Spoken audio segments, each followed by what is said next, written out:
เบิ่งดูกลับไปยังเหลือ2หลังแล้วยามมืดพี่น้องเอ้ยนี่โอ้ยนกคุ้มโอ้มีนกคุ้มพี่น้องนี่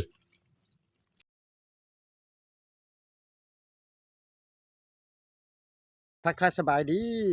พี่น้องที่เข้ามาติดตามรับเบิ่งรับชมมื้อนี้บ่จันก็ที่ว่า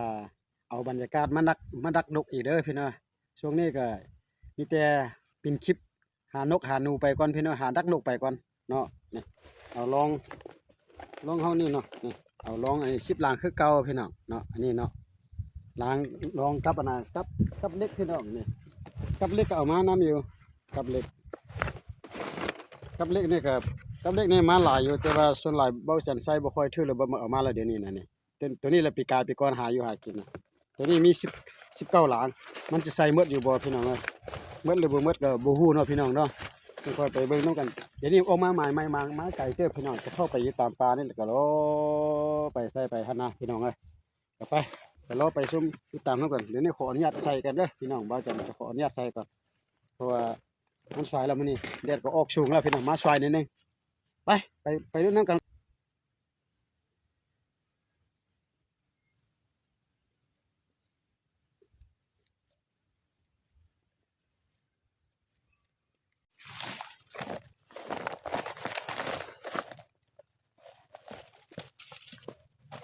พี่น้อง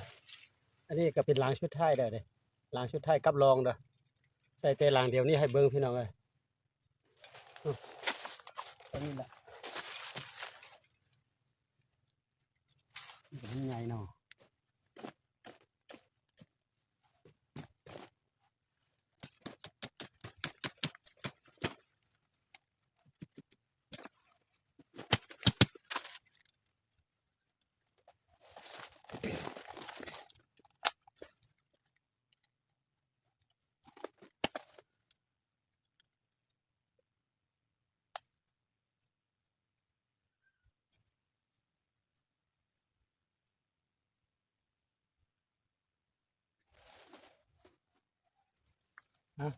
เยอะ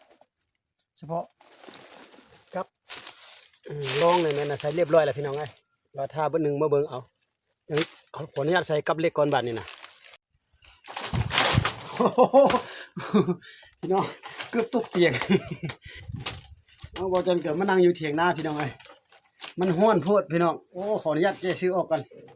แล้วถ้าประมาณ20-30นาทีเราจะพยายามแล้วก็จังค่อยกลับมือให้ละมื้อตอนสายจึงจะออกมาเบิ่งอีกพี่น้องอยู่เถียงหน้าบรรยากาศเย็นพี่น้องเอ้ยสบายพอน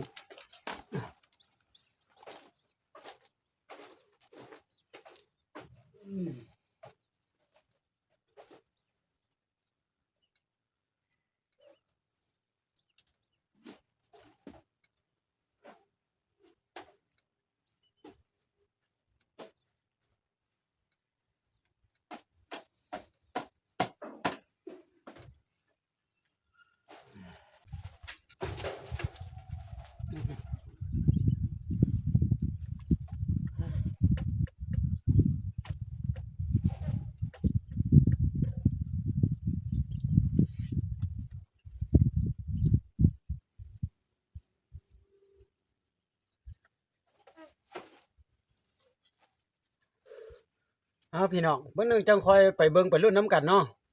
ใส่กับเล็กหั่น9หลังพี่น้องแล้วก็กับรองหั่น10หลังทั้งหมดรวมเป็น19ซื่อดอกก็จะเบิ่งน้ำกันพยายามรอบนึงก็จังค่อย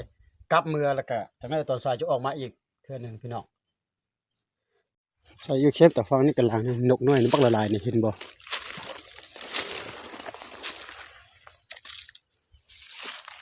เบิ่งหลังแรกก่อนอันนี้กับรองเด้อกับรอง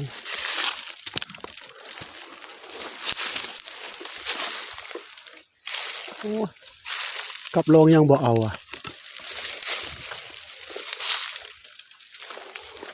โอ้ยกับรองเขายังบ่ลันพี่น้องเอ้ยนกน้อยบักละลายแต่ยังบ่ลันไปเบิ่งหลังนี่ก่อนนี่น่าจะเป็นหลังแรกนะ แม่นละหลังทำอีเฮามาใส่ละบ่นี่นะเบิ่งก่อนพี่น้องโอ้ยากเด้อมันบ่โอ้ยพี่น้องยังบ่ลั่นเว้ยนกยังบ่ลงดินพี่น้องไปพี่น้องไปเบิ่งหลังที่3เบิ่งหลังที่3บัดตัวใดลั่นแล้วก็บ่จะยังถ่ายให้เบิ่งเด้อนี่ลั่นบ่ปกติเนี่ยคันมีนกหลายนะกับโลนไว้นะ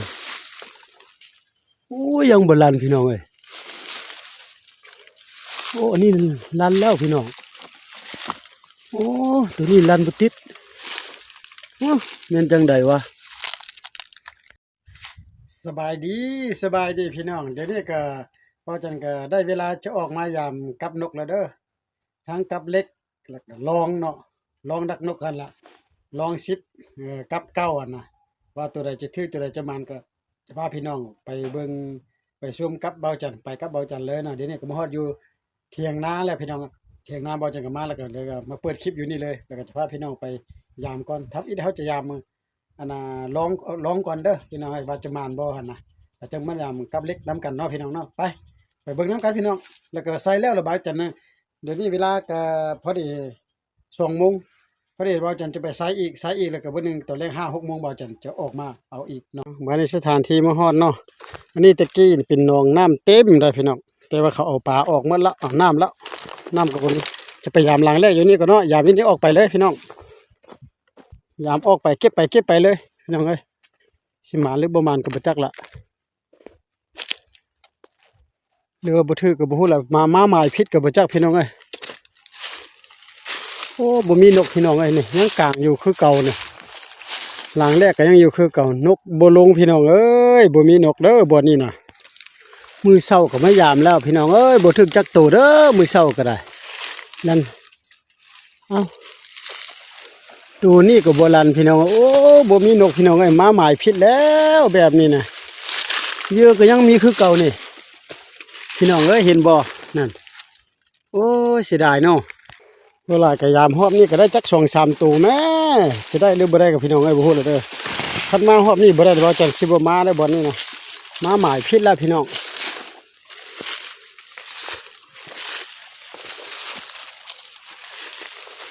นี่หลังนี้ก็บ่ลันแต่หลังนี้หันมื้อเช้าน่ะลันเด้อมื้อเช้านี่แต่เดี๋ยวนี้บ่ลันพี่น้องนี่โอ้ยอยู่หมดทุกหลังพี่น้องเอ้ยโอ้เป็นแนวใดเนาะ3หลังแล้วเด้อยามมานี่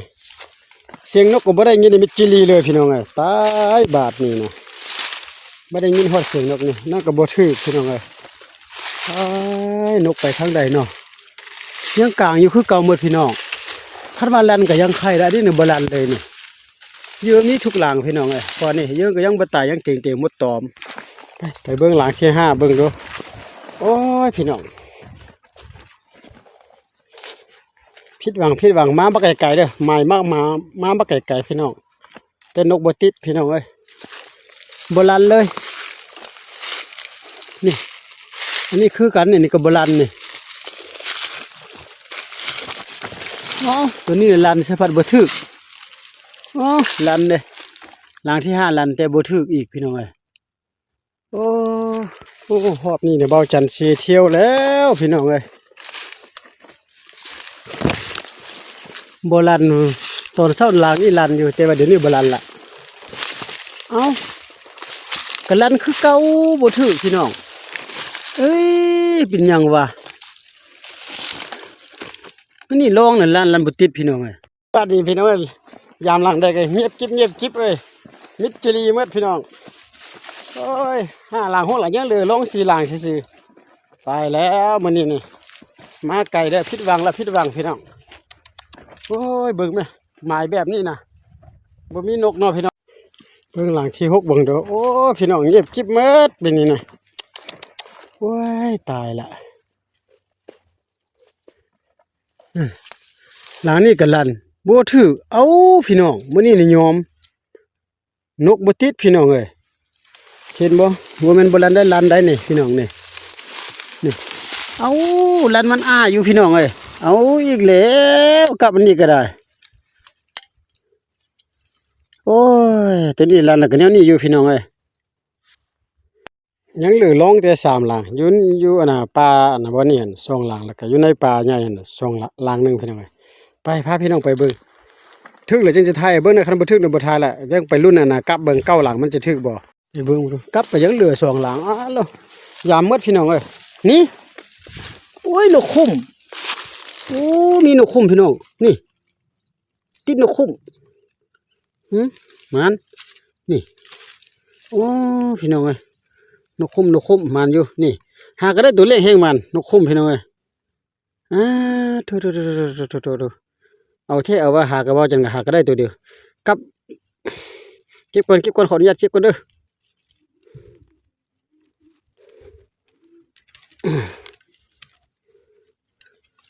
เก็บอ่ะยังหลังชุดท้ายหลังเดียวอยู่นี่โอ้ยพี่น้องเอ้ยมื้อนี้นี่เป็นหยังก็บ่จักเด้อพี่น้องเอ้ยบ่หมานเลยพี่น้อง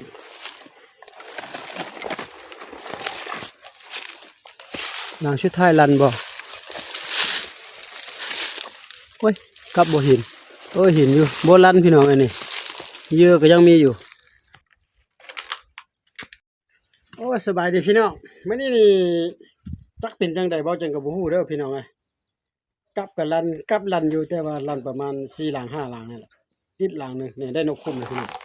นกคุ้มตัวเดียวนี่โลนึงมื้อนี้น่ะลัน3หลัง4หลังบ่ติดเลยพี่น้องเอ้ยจักมันเป็นจังได๋บ่ฮู้นี่ได้แต่นกคุ้มตัวเดียวพี่น้องเอ้ยอันนี้ก็พอได้ปิ้งอยู่นกคุ้มตัวผู้เนาะนี่มันอยู่ตัวเดียวนี่แหละพี่น้องเอ้ยแล้วก็บ่จันจะไปใส่ถึงมีก่อนพี่น้องเอ้ยยังบ่ค่ำนี่ไปใส่แล้วก็ที่ว่าจะได้เบิ่งจะมาเก็บเอาอีกพี่น้องไปเข้าไปเบิ่งเด้อพี่น้องเอ้ยเสียงนกเสียงกาก็บ่ได้ยินได้มิดจิลีเบิดสิมีนกบ่โอ้บ่มีแท้นี่ยังกางไว้คือเก่ากางแล้วก็อยู่คือเก่านี่น่ะนั่นพอเยอะก็เยอะเก่าแน่พี่น้องนี่นั่นโอ้ยสบายดีพี่น้องสำหรับคลิปนี้ก็บ่จันก็ขอโทษอภัยเด้อพี่น้องป้ามื้อนี้น่ะเมื่อยดักนกน่ะมานี่ก็บ่ถ่ายแต่หลังทำอิฐแล้วก็บ่ลั่นแล้วก็เลยว่าบ่ถ่ายแล้วก็8หลังบ่ลั่นหมดพี่น้องเอ้ยแล้วก็บ่หมานอีกมื้อนี้นี่จักมันเป็นหยังเสียงนกเสียงหนูก็มิดจิลี